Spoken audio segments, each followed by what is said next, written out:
Now we're getting into Chapter 8, which is a very important chapter because it deals with determining the ampacity of conductors due to their condition of use.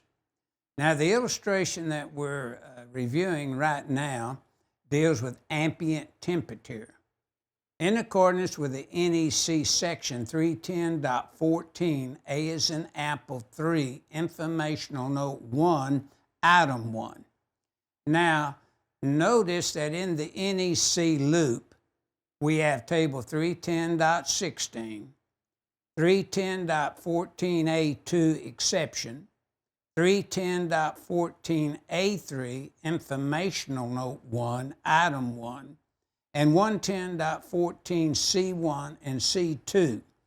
Now, I would point out to electricians that it is very imperative that you review these sections to really understand the general principles that are being applied here.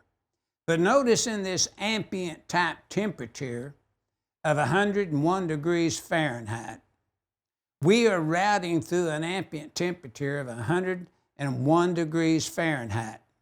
Now, if we applied 310.14A2 exception, we basically have routed more than 10% of the run in this illustration through a higher temperature than 86 degrees Fahrenheit.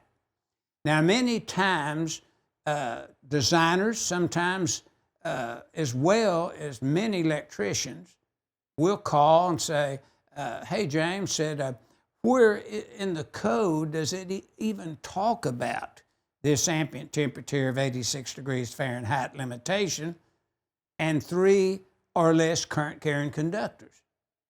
Well, just review the very top of table 310.16 in the 2020 NEC, and you will find at the very top of that table, we're allowed 3 current carrying conductors in a raceway cable or directly buried in the earth with an ambient of 86 degrees Fahrenheit or less. So when we review 310.14A2 exception, it's 10% or 10 foot of the run on the roof.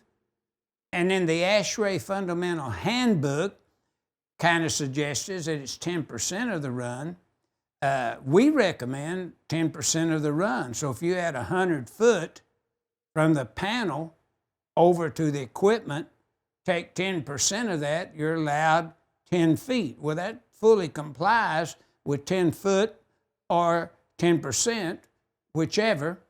And then notice we would reference our table 310.15B4. If we routed it, say, 12 foot, we'd be 2 foot beyond the 10 foot allowed or the 10% of the 100 foot run. So when we referenced our table 310.15B1, 91% would be our D-rate factor based upon THHN copper conductors.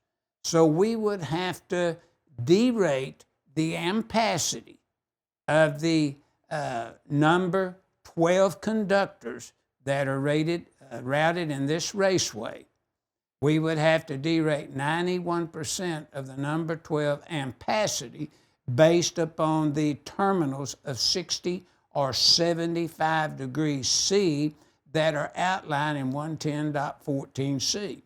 So keep that in mind, and while we tell you, I don't recommend it. I say you should really review those 4 sections in the NEC loop before you attempt to design the ampacity of the conductor based upon adjustment or correction factors. Here we're applying the correction factors right now.